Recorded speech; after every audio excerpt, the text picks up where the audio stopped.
ជំរាបសួរសួស្តីអ្នកគ្នាសូមស្វាគមន៍មកកាន់ page ចំណេះដឹងតិចតួចហើយនៅថ្ងៃនេះដែរខ្ញុំមកនាំអ្នកគ្នាទៅបង្កើត page មួយជា page ស្តង់ដារ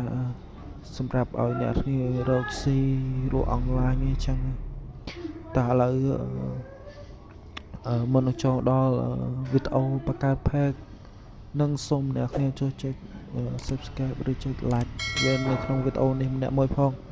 ឲ្យខ្ញុំមានកម្លាំងចិត្តធ្វើវីដេអូថ្មីបន្ថែមទៀតឥឡូវយើងចូលទៅដល់ការបង្កើតអ្នកគ្នា let's go ជាដំបូងខ្ញុំអត់ចូលក្នុង Facebook យើងនេះទេខ្ញុំត្រូវការបង្កើតនៅលើ Facebook Live Facebook Live វារៀងស្រួលបង្កើតជាងនៅក្នុង Facebook យើងធម្មតាអញ្ចឹងបើយើងមាន Facebook ធម្មតាអញ្ចឹងយើងអាចចូល Facebook ធម្មតាយើងបង្កើតហើយឲ្យយើងអាច select វានៅក្នុង Facebook ធម្មតាយើងបានដូចគ្នាទេអត់អីទេឥ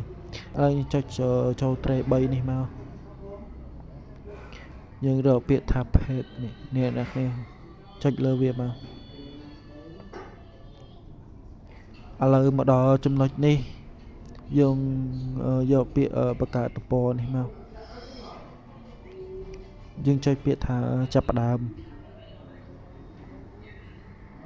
អ្នកកន្លែងនេះគេឲ្យយើងដាក់ឈ្មោះឥឡូវខ្ញុំសូមដាក់ឈ្មោះហើយ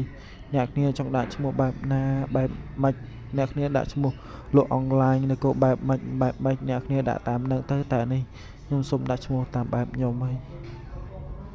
ឥឡូវខ្ញុំសូមដាក់ឈ្មោះថាចេះ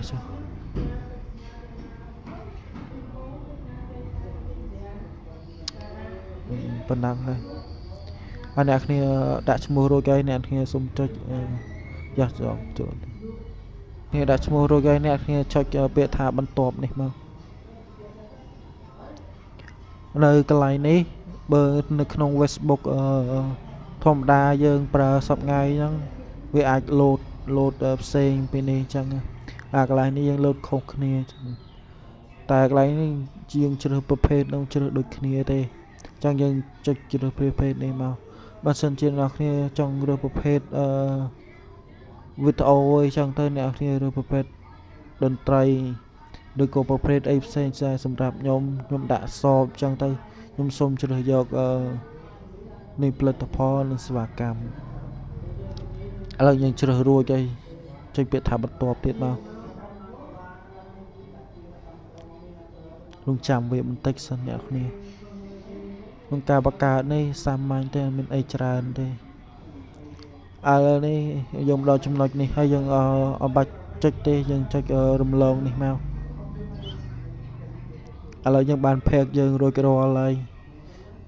នេះយើងចុចពាក្យថារួចរាល់នេះមកអូខេហើយយើងចុចបន្តទៀតមកឥឡូវយើងបាន page យើងមួយអ្នកគ្នានេះ page យើង page ស្តង់ដារអាចផុសលក់អីវ៉ាន់ផុសអីបានធម្មតាទុកក្រ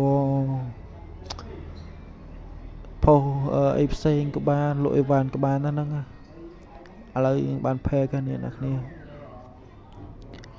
ហើយនេះវីដេអូនឹងមានតែប៉ុណ្្នឹងទេអរគុណអ្នកគ្នាសម្រាប់ការមើលហើយកុំភ្លេចជួយ subscribe ឲ្យខ្ញុំម្នាក់មួយផងហើយជួបគ្នានឹងវីដេអូនៅវីដេអូរៀបចំ page អ្នកគ្នាអរគុណជម្រាបលាបាយ